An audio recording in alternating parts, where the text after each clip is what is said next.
No hay nada más difícil que dar caza a un cazador de hombres. Un asesino en serie es un depredador, pero sus presas son seres humanos. El FBI investiga como mínimo 50 asesinatos en serie al año. Tienen fantasías que les impulsan a la violencia y asesinan una y otra vez. ¿Quién puede convertirse en víctima? Es algo que determina una sola cosa: la mente del asesino en serie.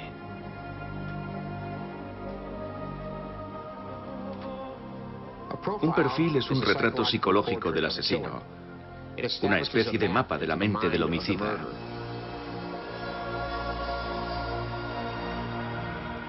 Y la cacería se inicia partiendo de ese mapa. Alexandria, estado de Virginia, cerca de la ciudad de Washington. Dos oficiales de policía recuerdan una serie de brutales asesinatos que ocurrieron hace décadas. En el primer caso que tuvimos, el cuerpo apareció en un canal de desagüe.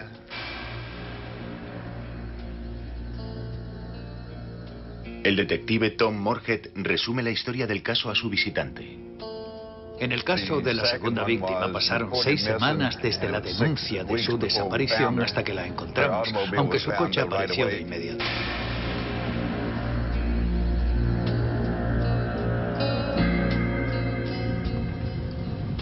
El número de víctimas iba en aumento. La número 3 apareció en un arroyo sumergida en el agua.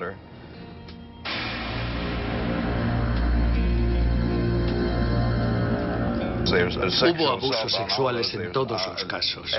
Al hacer la autopsia, enviamos los fluidos al laboratorio. La conclusión es que habían sido violadas. Los detalles de los asesinatos eran tan truculentos que impactaron incluso a los investigadores con más experiencia. 2 fueron acuchilladas. La que había estado desaparecida durante 6 semanas recibió 20 puñaladas en la parte superior del cuerpo. El forense dijo que había habido ensañamiento, lo que a menudo quiere decir que el asesino actúa llevado por una especie de frenesí. 5 mujeres, 3 de ellas asesinadas en el plazo de un mes. En el momento de la investigación no teníamos ni idea de quién podía ser, así que nos preguntábamos cuánto tiempo pasaría hasta el siguiente asesinato. ¿Qué impulsa a un hombre a matar a sus semejantes? No hay respuestas sencillas, pero Robert Ressler se ha puesto como objetivo el encontrarlas. Él encarna el perfil del perfilador psicológico. Robert Ressler comenzó su carrera como investigador militar en el ejército norteamericano. Estuvo destinado en Europa y en el Extremo Oriente. En el ejército aprendió cómo se capturaba a los criminales. Llegué a la conclusión de que si uno entendía los motivos del asesino, se podría dar con él mucho mejor. Comencé a estudiar psicología y continué como criminólogo. Cuando dejó el ejército, Robert Ressler estuvo buscando la manera de conseguir su objetivo. Quería trabajar para los mejores, y eso significaba el FBI. Pensé que aquí podría combinar mi conocimiento del comportamiento criminal y la psicología. Me interesaban especialmente los asesinos en serie, porque pensaba que en su caso la psicología tenía un papel fundamental en el cómo y el porqué de sus crímenes. Cuando Ressler entró a formar parte del FBI en 1970, su interés por la psicología moderna no se vio con buenos ojos. El FBI era un lugar donde contaban las pruebas concretas. A pesar de la oposición interna, Ressler elaboró un plan para estudiar el comportamiento de los asesinos en serie. Lo llamó perfilar.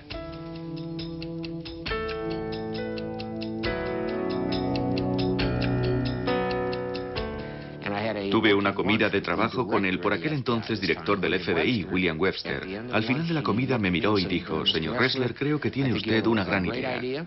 Quiero que trabaje con profesores universitarios, con los mejores expertos ajenos al FBI, y quiero que este programa tenga éxito. Así se puso en marcha.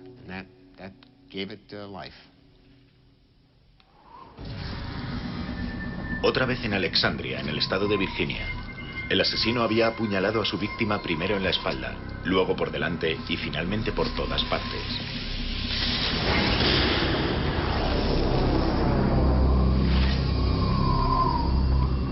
En el depósito de cadáveres es donde Robert Ressler busca las pistas.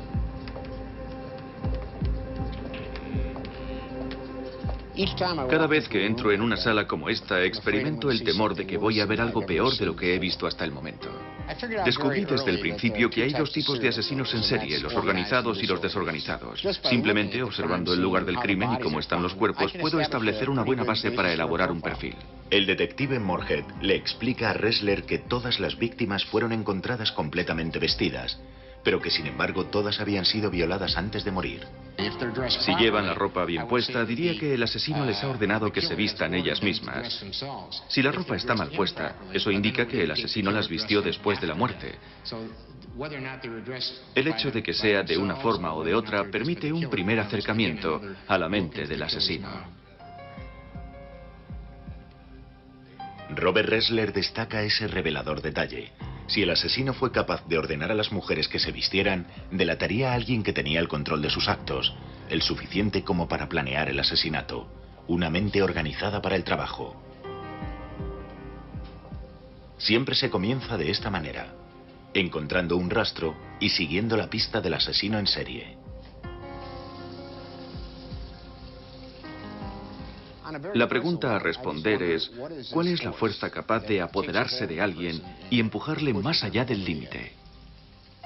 Robert Ressler ha estado persiguiendo esa maldad desde que cumplió los 9 años. Detenedme antes de que mate otra vez. No puedo controlarme. Palabras garabateadas con un pintalabios en una pared por un asesino desesperado. Chicago, 1946, una ciudad atenazada por el miedo. Las escalofriantes palabras del primer asesino en serie moderno cautivaron el interés de todo el país. Dos mujeres brutalmente asesinadas, encontradas en lugares cuidadosamente pensados. El asesino había llegado incluso a vendar las heridas mortales, como si estuviera avergonzado de lo que había hecho.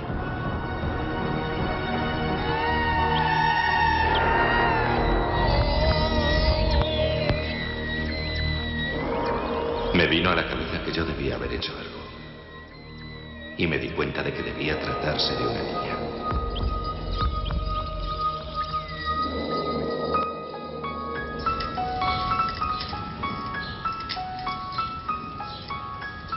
Robert Ressler creció en la zona nordeste de Chicago. Es bueno estar de vuelta en Chicago. Todavía mantiene contacto con su viejo amigo Philip Kozlowski. Juntos recorrieron las calles del barrio cuando eran niños.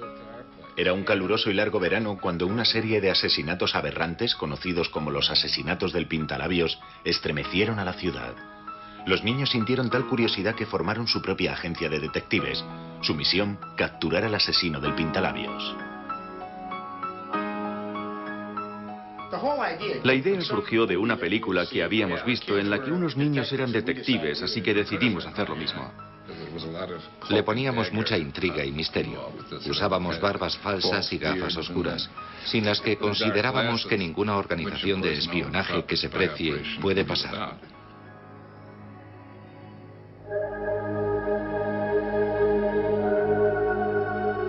Pero los juegos terminaron pronto, cuando el asesino actuó de nuevo. La policía encontró restos humanos flotando en las cloacas de Chicago.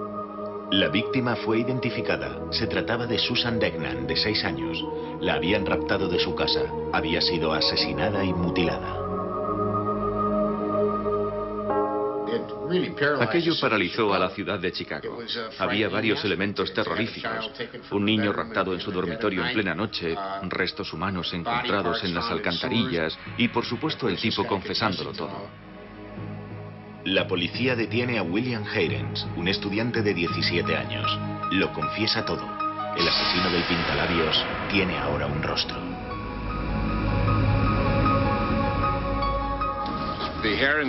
El caso Heirens tuvo un tremendo impacto en la población de Chicago. En tu caso te llevó de hecho a intentar introducirte un poco en la mente de esa persona y descubrir las razones por las que lo hacía. Y luego eso te condujo hacia la carrera que acabaste por elegir. Así es. El asesino del pintalabios suscitó mi curiosidad y eso nunca me ha abandonado. Yo quería entender a la gente que era como William Heirens. Heirens entraba en los apartamentos de mujeres jóvenes. Cuando le sorprendían, asesinaba casi sin pensarlo. Matar no era una satisfacción, era un mal necesario. El hecho es que sufría un verdadero impulso obsesivo-compulsivo que lo llevaba a efectuar esos robos y se hizo tan fuerte que ya no podía resistirse a él. La pregunta era, ¿sufren estos asesinos impulsos irresistibles o se trata de una compulsión ante la que deciden no resistirse? El joven Ressler estaba fascinado. Tomé una decisión, quería convertirme en un detective de verdad. ¿Te acuerdas de aquel tipo que solía llevarnos la compra a casa? El hombre que llevaba la compra a casa de los Ressler no era otro que uno de los más terribles asesinos en serie de nuestros tiempos.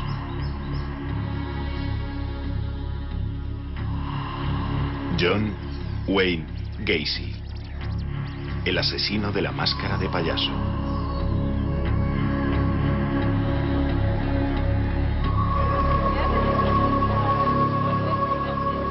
Los payasos asesinan con impunidad.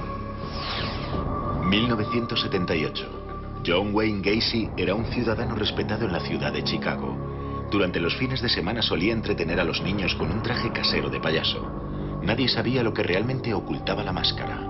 Gacy y yo crecimos en el mismo vecindario. Estuvimos juntos en los Boy Scouts. A veces me pregunto cómo terminamos en lados opuestos de la ley. ¿Qué me hizo a mí un policía y a él un asesino? Joe Kosenczak fue el hombre que dio caza a John Wayne Gacy. Tras semanas de vigilancia, el jefe de detectives ordenó un registro de la casa de Gacy. Después de la desaparición de un hombre joven que había estado hablando con Gacy sobre un trabajo en su empresa de construcción, Kosenczak obtuvo una orden judicial para registrar la casa de Gacy. El hueco bajo la casa fue descubierto en realidad por un detective que vio una fisura en los azulejos. Me llamó, nos hicimos con un destornillador y conseguimos abrir la trampilla. En aquel momento no sabíamos que se trataba de una trampilla, pero todo el suelo de ese armario se levantaba. Y entonces vimos que se trataba del acceso a un hueco bajo la casa.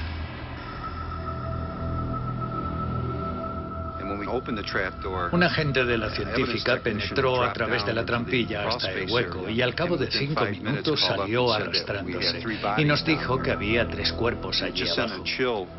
Todos sentimos un escalofrío al pensar que podía haber un número indeterminado de cuerpos. Es algo sobrecogedor. Escuché la noticia por la radio. Era un caso importante. Alguien que había planeado asesinar a 33 personas de forma premeditada. Era exactamente lo que estaba buscando para poner a prueba mis teorías sobre los asesinos en serie organizados. Ressler voló a Chicago y se ofreció a ayudar a Joe Kosenczak en su investigación. Me incorporé a la investigación cuando comenzaron a aparecer los cuerpos. Fui a la oficina local del FBI y les dije, ¿qué puedo hacer para ayudar? Pertenezco a la unidad de ciencias del comportamiento del FBI. Tenemos algunas ideas respecto a este material. Una de las cosas que les indiqué que hicieran fue buscar los objetos personales de la gente declarada como desaparecida en esa zona. La policía encontró un carné en el archivador de Gacy. Pertenecía a un hombre joven que había desaparecido varios meses antes. Y eso encajaba con un montón de cosas que tú nos habías contado sobre esos tipos. Sí, esa es una de las cosas que descubrimos sobre ellos, que conservan objetos personales de sus víctimas. El asesino en serie se queda con los anillos del colegio, las cadenas de oro, las hebillas de los cinturones, los carnés de identidad. Para él son trofeos o souvenirs que le recuerdan sus momentos de éxito y satisfacción, lo cual puede recordar una peculiar forma de comportamiento normal. Lo que fue realmente interesante es que las pruebas, la mayor parte de las pruebas que encontramos, se hallaban sobre el aparador de Gacy en su dormitorio, el cual, a mí personalmente, me recordó una especie de altar. De la casa de John Wayne Gacy fueron saliendo un cuerpo tras otro. La mayor parte de los cadáveres se encontraba en avanzado estado de descomposición. Para los agentes fue una tarea horrible.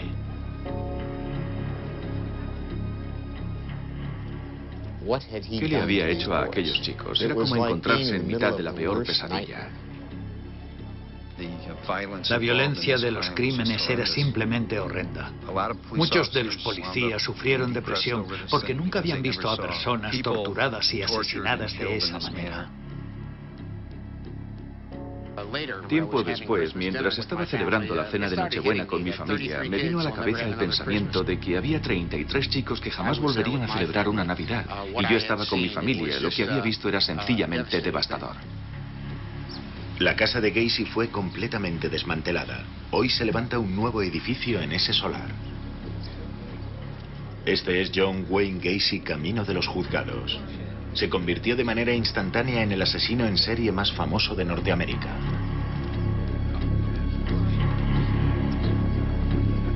Durante su juicio, Gacy mantuvo que los crímenes los había cometido un alter ego. Puede que eso fuera una mentira, pero encajaba con mi convicción de que incluso un asesino en serie organizado puede disociarse de sus crímenes. Gacy aguardó en su celda el veredicto, pero no hubo sorpresas. Fue condenado a muerte.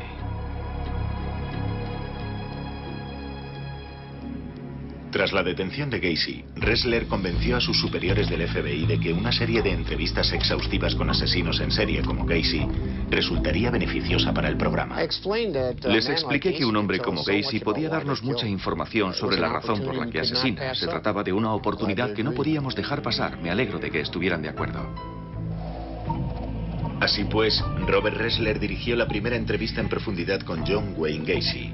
Permitió dibujar el primer mapa detallado de la mente de un asesino en serie. La entrevista con Gacy reforzó mis teorías sobre los asesinos en serie. Demostró que un hombre que aparentemente tiene control sobre sí mismo y se desenvuelve con normalidad en la sociedad puede ser un depredador letal. Un asesino organizado es el más peligroso. El método de la cuerda es un torniquete, así que sirve para cortar el paso del aire. Si vas a matar a alguien, simplemente se lo pones alrededor del cuello y le das unas cuantas vueltas hasta que la persona deja de moverse. Finalmente llegó el día del ajusticiamiento de John Wayne Gacy. Había pedido que Robert Ressler estuviera presente durante la ejecución, pero el agente del FBI se negó. La noche de la ejecución, Robert Ressler se despertó justo después de medianoche, precisamente en el momento en que John Wayne Gacy moría. Ressler estaba sudando y tenía problemas para respirar. Estuvo mirando un cuadro, un regalo que Gacy le había hecho después de su primer encuentro, un autorretrato del asesino vestido de payaso.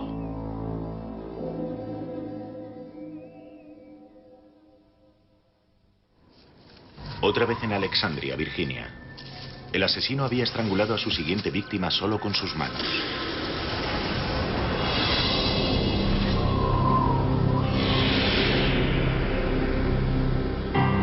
El siguiente paso. Para comenzar a elaborar un perfil del asesino de Alexandria, Ressler busca inspiración en los horrores de los archivos de sus viejos casos. Tienes que ver el lugar sucio y peligroso en el que viven sus mentes. Tienes que pasar mucho tiempo allí. A veces cuesta cerrar la puerta cuando la dejas. Para empezar, Ressler reúne las pruebas que sugieren un denominador común. Las mujeres tienen todas aproximadamente la misma edad y la misma apariencia. Las circunstancias de sus desapariciones son todas similares. El lugar donde se las ha encontrado también es similar. Así pues, hay similitudes con las que podemos trabajar para trazar un perfil. Apuñalamiento, ahogamiento, estrangulación. Este tipo no ha encontrado todavía su pasión. El asesino en este caso es casi seguro un varón joven. Yo no iría buscando a un varón mayor y experto que haya entrado y salido de la cárcel varias veces. Yo diría que es alguien menor de 30 años. Un individuo que ha vivido una infancia perturbada. Un individuo que proceda de un hogar disfuncional. La ausencia del padre estaría casi cantada. Utiliza a sus víctimas como objeto de su propia satisfacción sexual. Ha asesinado 5 veces y lo volverá a hacer. No se detendrá a no ser que alguien lo detenga. No siempre es posible atrapar a un asesino en serie antes de que ataque de nuevo. Algunos de ellos Son tan escurridizos que asesinan durante años antes de que se les atrape. Como Ted Bundy.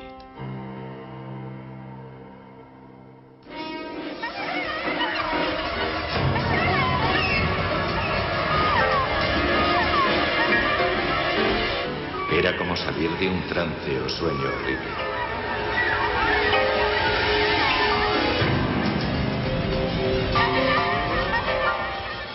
Si ha habido un hombre que me asustara de verdad, ese fue Ted Bundy. Y todavía no sé realmente si he descubierto cómo era. Seattle, Washington, 1974. La policía investiga la desaparición de 6 estudiantes universitarias. 2 más fueron secuestradas a plena luz del día. Todas eran mujeres jóvenes con las mismas características, morenas, hermosas, y todas fueron golpeadas hasta morir. Bob Keppel de la policía de Seattle estaba a cargo de la investigación y aún hoy en día sigue obsesionado con el caso. Bundy es un verdadero enigma. Intentar descubrir un patrón de conducta en él sería realmente difícil porque actuaba de maneras muy distintas. No sabíamos nada sobre sus métodos cuando empezamos a encontrar a sus víctimas. No podíamos identificar ningún patrón porque solo encontrábamos huesos. Bundy era un animal y cualquier otra cosa que quisiera ser. Bundy es en realidad lo que yo llamo un camaleón. Este tipo podía cambiar de aspecto casi en cualquier situación. Tiene tantos rostros que podía ser cualquier cosa que quisiera ser. Podía estar en un campus universitario haciéndose pasar por un joven profesor adjunto. Podía pasar por un loco del esquí. Podía ponerse un traje y una corbata y ser un joven abogado. Realmente daba la impresión de que el tipo podía transformarse para adaptarse a cualquier situación. Uno de sus trucos favoritos para atraer a sus víctimas. Bundy se ponía un brazo en cabestrillo y dejaba caer unos libros. Les pedía a las jóvenes que se los recogieran. Entonces las golpeaba con una barra, las arrastraba hasta su coche, abusaba de ellas, las torturaba y las asesinaba. Y luego escondía sus cuerpos en el bosque. Chicas con bikini, pelo largo, menudas. Ese era su estilo de víctima. He llegado a tener la sensación de que él mismo era un perfilador experto que había elaborado un perfil de sus víctimas. Daba la impresión de que en un grupo como el que estás describiendo era capaz de elegir a las más vulnerables. La elección de las víctimas nos dice mucho sobre el asesino. Bundy era un paradigma de ese asesino organizado. Necesitaba chicas que se parecieran. Puede que resulte un poco más fácil entender a un asesino como Bundy porque tiene un plan maestro, pero hasta que no conoces ese plan son tan difíciles de pillar como un asesino psicótico. Cuando le pidieron a Ressler que ayudase a diseñar el cartel de Se Busca, tuvo la posibilidad de avisar a las mujeres jóvenes y atractivas que encajaban en el perfil de Bundy. Cuando finalmente detuvieron a Bundy en 1978, Bob Keppel y Robert Ressler fueron de los pocos agentes de seguridad que pudieron interrogarle. Es el tipo de persona en cuya cabeza solo puedes entrar cuando él está preparado para ello. Intentamos ir allí y hablar con él a su nivel o un poco por debajo de su nivel, porque nos avisaron de que si llegábamos a una situación en la que pareciera que estábamos siendo condescendientes, se cerraría del todo. Siempre me asustó que él se metiera más en mi cabeza que yo en la suya. Todavía sigo sin saber con exactitud quién llevaba el control y eso me sigue molestando hoy. Bundy era un maestro en su juego.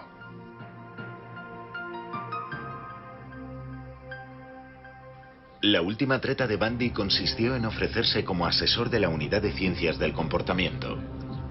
El asesino maestro pretendía dar clases a un grupo muy selecto, pero el FBI rechazó ese trato. 24 de enero de 1989. Todo el mundo aguarda la ejecución de Bundy. En su celda, el asesino lee un libro. Sabe que el fin está cerca. En el exterior se ha reunido una multitud para celebrar su muerte.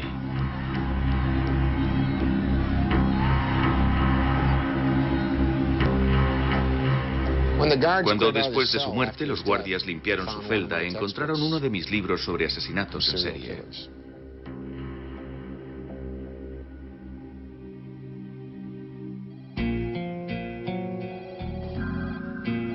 Bundy nos enseñó una cosa: se necesita un esfuerzo organizado para analizarlos a ellos y a sus crímenes.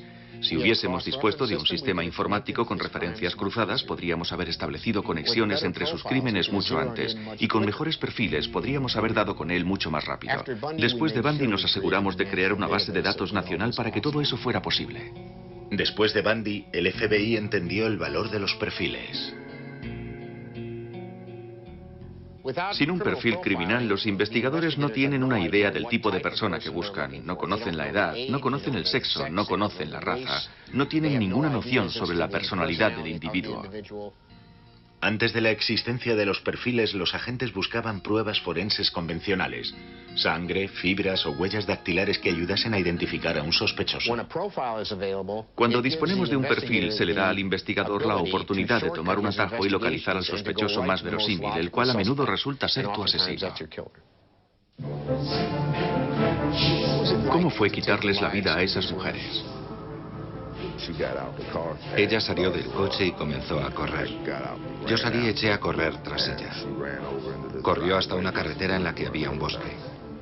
La apuñalé por la espalda y cayó al suelo. Creo que la apuñalé 4 o 5 veces más.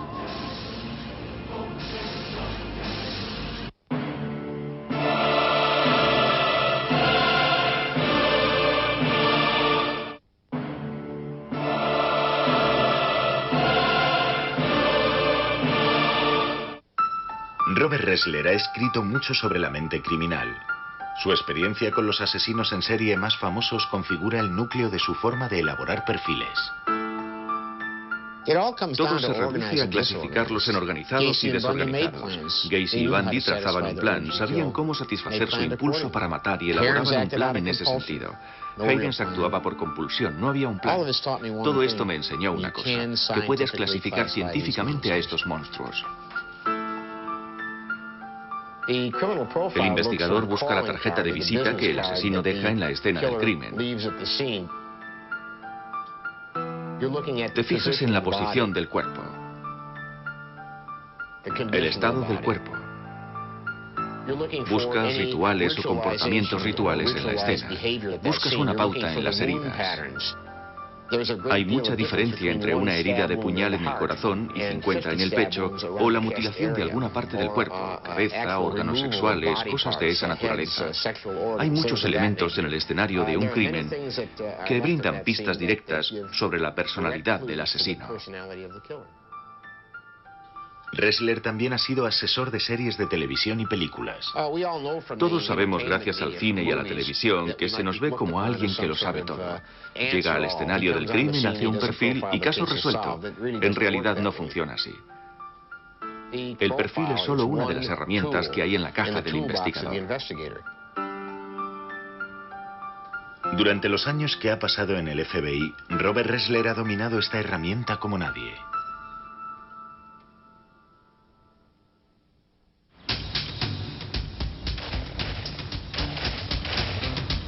Academia de Entrenamiento del FBI en Quantico, Virginia.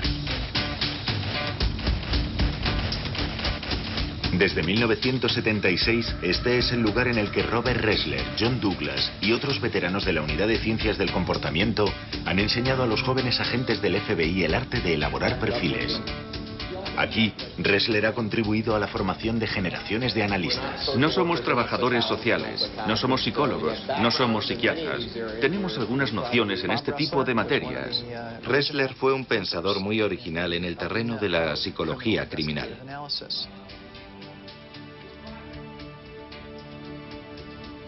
Steve Bann es el actual director de la Unidad de Ciencias del Comportamiento.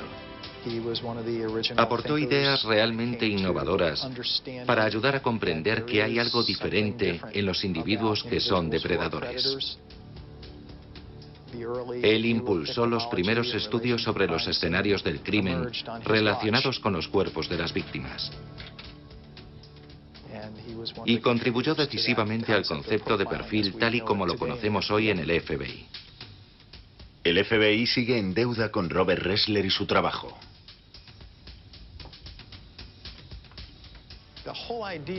La simple idea de ir a una cárcel e intentar comprender cómo funcionan las cabezas de esas personas que han sido los asesinos en serie más famosos es tremendamente original. Nadie había hecho ese tipo de trabajo con anterioridad. Aunque en el fondo todo el FBI reconoce que la elaboración de perfiles no es algo completamente nuevo. Los agentes de la policía siempre han elaborado perfiles sin llamarlo de esa manera. El hecho de que el FBI o Bob Ressler o sus socios hayan aparecido en el siglo pasado o las 2 últimas décadas y hayan organizado algunos de los conceptos que los detectives vienen usando desde hace cientos de años, ¿es un nuevo conocimiento salido de la nada? No. La elaboración de perfiles no es un arma que haya acabado con los asesinatos en serie. Se considera que solo en Estados Unidos andan sueltos entre 30 y 50 asesinos en serie.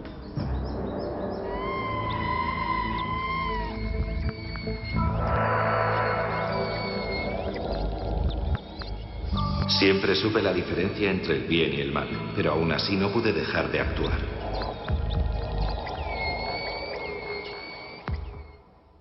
Septiembre de 1983. Tuvimos el caso de un niño repartidor de periódicos desaparecido cuyo cuerpo se halló en Omaha, Nebraska. El FBI pensó que podía estar relacionado con un caso de Iowa a unas 300 millas de distancia. Me ordenaron que fuera a Omaha de inmediato. Es siempre peor cuando se trata de niños. Yo también tengo hijos y eso lo hace más difícil. El cuerpo del chico apareció en un campo contiguo a una carretera de grava, a 6 kilómetros de donde había dejado su bicicleta. Me ordenaron que ayudara a las fuerzas de seguridad locales y al FBI que elaborase un perfil criminal y un análisis criminal para ayudar en la investigación. Cuando el agente local del FBI me llevó al escenario, me fijé en la ubicación del cuerpo, justo al lado de la carretera sobre la hierba. Ressler percibió que el asesino no se había molestado en deshacerse de su víctima en un arroyo cercano.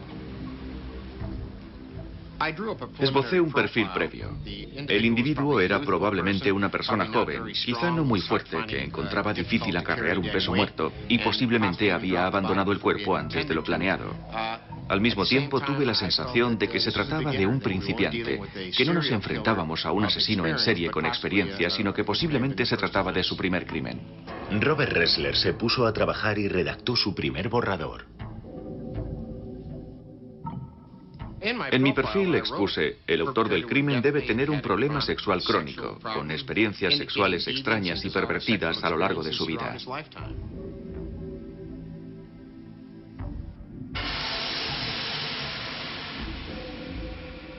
La forma en la que había aparecido el cuerpo del niño le reveló mucho a Robert Ressler sobre el asesino. A pesar de que había una aparente motivación sexual, no había acto sexual, no había indicios de penetración en el joven, su ropa interior estaba intacta. Eso le sugirió a Robert Ressler que el asesino era joven e inexperto en relación al sexo. Faltaba un trozo de carne del hombro del chico, un trozo que había sido rebanado. También faltaba un pedazo en la pierna. Además de los cortes, la carne desaparecida me indicaba que el asesino podría haber mordido a su víctima, lo cual sería típico de este tipo de crímenes, morder llevado por el frenesí. También tuve la impresión de que nuestro hombre era un lector de revistas de detectives. Al haber recortado las marcas del mordisco, me daba la pista de que este hombre sabía que las huellas dejadas por los dientes pueden ser identificadas por el forense. En diciembre del mismo año, justo antes de Navidad, otro muchacho joven aparece muerto en Omaha. Era otro repartidor de periódicos. El chico había desaparecido durante las primeras horas de la mañana.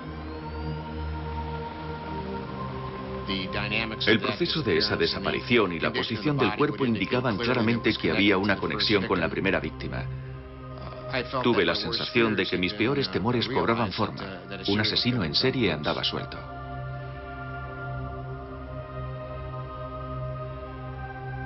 El segundo asesinato había sido diferente del primero en un aspecto crucial. El asesino lo había planeado mejor, era más premeditado. Este crimen lo había pensado bien. Obviamente se había recreado cortando y mutilando a la víctima. Todo ello me indicaba que el asesino estaba disfrutando con su labor y que de hecho lo iba a hacer otra vez. Robert Ressler sabía que si quería evitar más asesinatos tenía que elaborar un perfil mejor. Revisé mi primer perfil. Ahora tenía la impresión de que el asesino residía en la zona de Bellevue o más probablemente en la base aérea. Ressler llegó a esa conclusión porque el asesino había demostrado estar demasiado familiarizado con el entorno y porque parte de la cuerda con la que había atado a sus víctimas era utilizada solo por el personal de las fuerzas aéreas. Me encontraba en casa cuando sonó el teléfono. Mi esposa contestó y me dijo que el FBI me llamaba desde Omaha, Nebraska. Me dio un vuelco al corazón porque pensé, oh no, otra víctima. John Juber, 21 años, 1,70 m, 74 kilos de peso. Un técnico de radar de escasa graduación de la base aérea. El agente me dijo por teléfono que habían encontrado un buen sospechoso. Estaba bajo custodia y encajaba con numerosos aspectos de mi perfil. La policía había hecho el seguimiento de un sospechoso que vivía en la base aérea. Cuando registraron la habitación de Juber encontraron 24 revistas de detectives. Se confirmaba incluso este pequeño detalle del perfil de Ressler. Mi perfil ayudó en la captura del asesino y eso me llenó de satisfacción. Di en el clavo con las revistas de detectives. Pero todo el asunto era terrorífico porque era solo un muchacho. Este caso me afectó más que otros, no solo por mi relación directa con su captura, sino también porque me mostró que los mecanismos de una mente criminal se aplican al margen de lo joven que sea el asesino. John Juber fue ejecutado en la silla eléctrica por los asesinatos de los 2 chicos repartidores de periódicos. El caso de Alexandria sigue abierto. El asesino mantuvo bajo el agua a su siguiente víctima hasta que ella dejó de forcejear.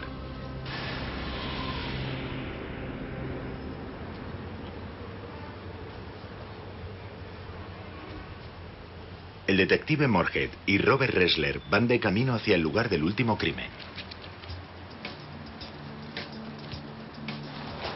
En este caso en particular, la mujer fue encontrada por unos niños que estaban jugando por los alrededores de este riachuelo y se metieron por la tajea.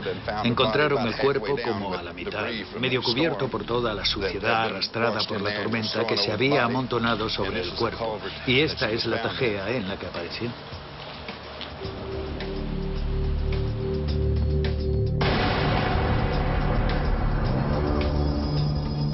Este es el lugar en el que el asesino acabó con su última víctima. A veces da la sensación de que el asesino sigue aquí. Es escalofriante, es aterrador. A veces me pregunto si no estoy llegando demasiado lejos. Todo estribaba en tener el control absoluto. ¿Por qué y de dónde surgía? No lo sé.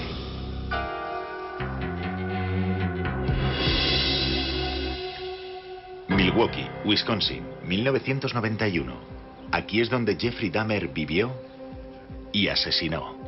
Era como introducirse en el abismo. Aquí teníamos un pequeño apartamento en el que habían acontecido los peores horrores que el hombre pueda concebir. El caso de Jeffrey Dahmer me afectó mucho personalmente. Jerry Boyle, su abogado defensor, me pidió que testificara a su favor. Este joven amable y agradable, ¿cómo te explicas algo así? Boyle quería demostrar que Dahmer estaba loco y que asesinaba durante episodios psicóticos. Sentí curiosidad. ¿Existía de hecho un asesino organizado que perdiera el control durante el asesinato?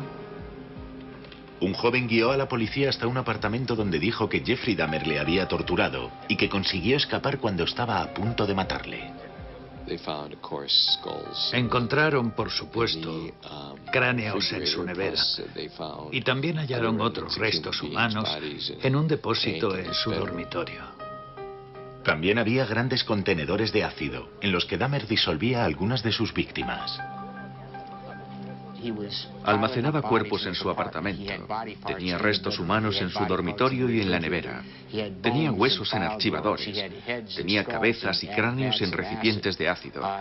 Cualquier persona que hubiera entrado en el apartamento en aquel momento y hubiera echado un vistazo se habría aterrorizado creyendo que había entrado en el infierno. El infierno privado creado por un hombre y padecido por sus víctimas. Me sentí muy agradecido ante la oportunidad de entrevistar a Jeffrey Dahmer. Parecía tan normal. Era agradable. No había nada ofensivo en él. Casi sentías una afinidad con él. Y al mismo tiempo lo que te estaba contando era suficiente como para ponerte literalmente los pelos de punta. No estaba obteniendo satisfacción, así que fui más allá. Tenía un taladro eléctrico. Después de drogarlos, les taladraba el cráneo con pequeños agujeros. Cogía una jeringuilla grande de las que se usan en la cocina, la rellenaba con ácido clorhídrico y se la inyectaba en los lóbulos frontales. ¿Y qué efecto producía? No parecía causar ningún efecto. Se despertó a las 2 horas desorientado y quejándose de dolor de cabeza. Así que le di más pastillas para dormir y lo estrangulé. Él creía que haciendo eso podría crear a una persona sin mente pero viva, un objeto sexual complaciente. Me dijo que de esa manera no necesitaría conseguir nuevas víctimas, sino que se quedaría con el zombie sexual. Ahora Ressler comprendía por qué Dahmer tenía que matar una y otra vez. Un ejemplo perfecto del asesino en serie organizado en acción. Hacia el final Dahmer ya no se controlaba. Tan solo aguardaba a la siguiente víctima mientras intentaba deshacerse de la última. Durante el juicio de Jeffrey Dahmer, a Robert Ressler no se le permitió testificar. El juez rechazó la alegación de demencia. Ressler sigue convencido de que Dahmer estaba enfermo mentalmente cuando cometía sus crímenes. Tenía la sensación de que Dahmer era un caso clásico y perfecto de asesino en serie. Era blanco, era varón, no estaba casado. A pesar de que puede respetar la ley y las convenciones de forma rutinaria, una vez comienza a introducirse en sus fantasías y se permite a sí mismo hacerlo, llega a un punto en el que está al acecho buscando una víctima. En el instante en el que el joven llegaba al apartamento y la puerta se cerraba, Dahmer se perdía por completo. Llegado a ese punto era presa de un impulso emocional para conseguir sus fines, que era tener relaciones sexuales con ese individuo inconsciente y tarde o temprano muerto. Mutilación, canibalismo, estas cosas tomaban el control. Dahmer ya no era capaz de dejarlo. Pero ninguna de estas explicaciones supuso la menor diferencia para las familias de las víctimas.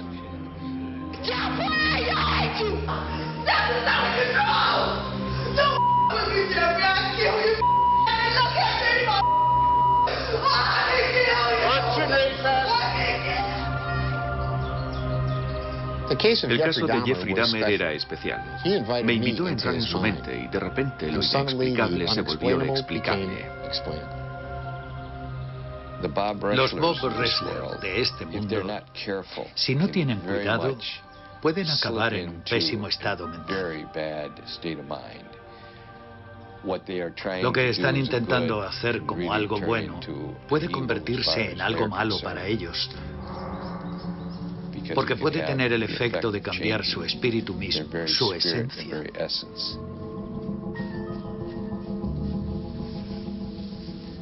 Caminan por el filo de la navaja.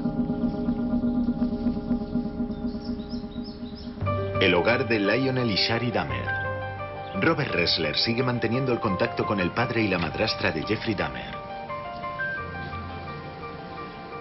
Yo he educado a 3 hijos. Debe ser algo terrible darse cuenta de que has criado a un monstruo.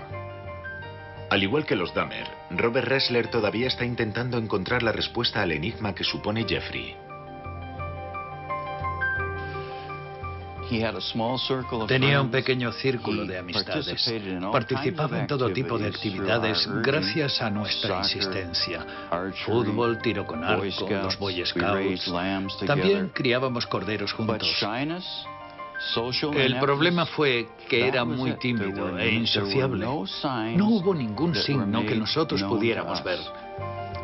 No sabíamos nada de sus merodeos por el barrio en bicicleta cuando tenía 13 o 14 años, buscando zorros muertos, marmotas o cosas así. Siempre vi a Jeff como un niño perdido. Vi a un niño pequeño perdido.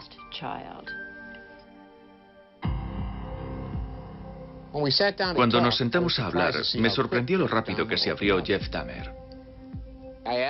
Le pregunté por sus emociones cuando todo eso estaba sucediendo. Si se sentía enardecido y exaltado. Me dijo que no. Afirmó que actuaba de manera mecánica y que era como si se estuviera viendo a sí mismo y observando lo que sucedía. Eso es un síntoma claro de disociación. La disociación llevada al extremo origina un trastorno de personalidad múltiple. Era como si hubiera dos Jeffs. Uno estaba metido en el horror de todo el asunto y el otro se apartaba y observaba. Dijo, me cubría una manta de plomo y tenía una horrible sensación de pérdida. Su última víctima me dijo que cuando consiguió escapar, Jeffrey estaba en el dormitorio, se balanceaba y canturreaba, y que parecía que se hallaba en una especie de trance. Cuando este joven regresó horas más tarde con la policía, Jeffrey no se había movido, seguía haciendo lo mismo. Dahmer cambió la forma en la que yo enfocaba toda mi elaboración de perfiles. Por primera vez estaba viendo a un asesino organizado que perdía el control en un episodio psicótico. Me enseñó que no todo era blanco o negro. Él no sabía en absoluto por qué estaba obsesionado con esos pensamientos, esos actos que realizaba. No tenía la menor idea de por qué hacía esas cosas. Te da una mayor comprensión de todos esos seres humanos con los que nos codeamos a diario y a los que en realidad no conocemos. No conocemos su lado oscuro.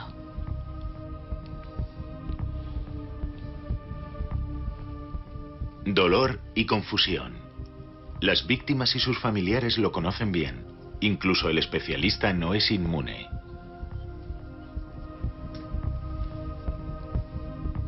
Jeffrey Dahmer me hizo ver el mundo con ojos diferentes. El depredador puede ser de nuestra propia sangre. Alexandria, una vez más. El asesino apuñaló 25 veces a su víctima con un cuchillo. Finalmente, la policía detiene al asesino de Alexandria. Cuando cogieron a Monty Riesel en Alexandria, casi entré en éxtasis. En un momento como ese hay mucho de gratificación personal. Riesler había apuntado que el autor sería un hombre joven, de entre 18 y 25 años. Monty Riesel tenía 17. Riesler había predicho que el asesino habría crecido sin un padre. El padre de Monty Riesel abandonó el hogar cuando el chico tenía 7 años. Cuando el chico fue detenido, me sorprendió un poco la edad. Yo había calculado, al pensar en la edad, que sería algo más mayor.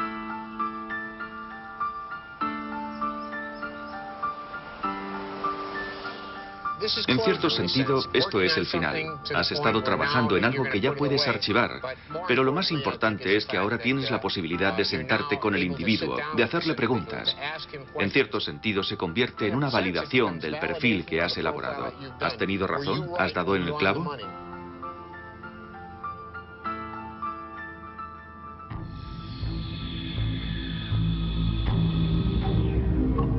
Prisión de máxima seguridad de Dillwyn, en Virginia. Aquí es donde Monty Riesel pasará el resto de su vida.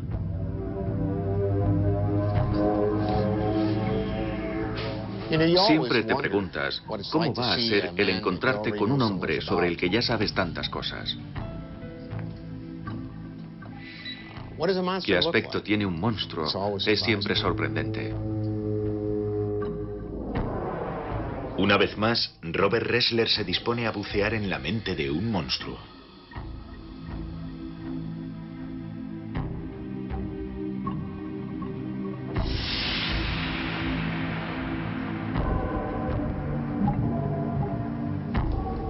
Cara a cara con un asesino en serie. Robert Riesler se introduce en el mundo extraño y distorsionado de Monty Riesel.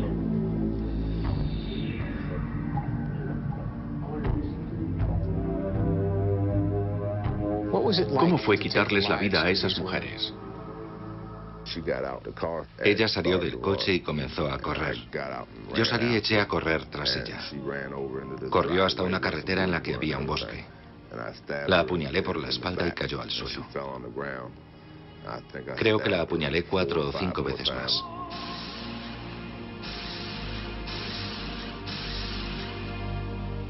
Todo lo que Robert Riesler puede hacer ahora es escuchar.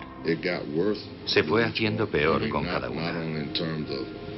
No solo en cuanto a la violencia. Te ibas volviendo más autoritario. Ya no negociabas. Más autoritario, más exigente, con más necesidad de poder. Buscaba el control total, la dominación. Tenía poder para controlar a otro ser humano. Y eso hacía que me sintiera invencible. No estabas buscando a nadie en concreto, ¿verdad? No, simplemente fue la emoción del momento. Estaba paseando y llevaba todas esas cosas en mi cabeza. Y me dio la impresión de que algo se rompía en mi interior. Simplemente tuvo la mala suerte de que yo estaba allí cuando ella volvía a casa. El trabajo de un psicólogo criminal termina aquí, dentro de la mente de un asesino. Tiene algo de magia. Es como si dispusiera de una llave o de una ventana, a través de la cual puede mirar. Y cuando mira puede ver lo que alguien está haciendo.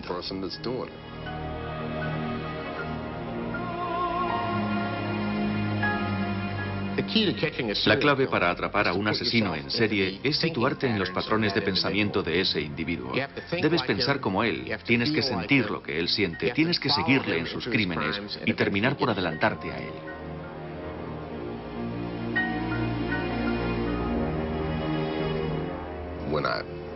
Cuando le hago un dibujo o le explico qué es lo que sucedió, parece estar allí. Puede visualizar lo que le cuento. Y al hacerlo, se introduce en mi cabeza y puede ver a dónde voy o lo que estoy a punto de hacer.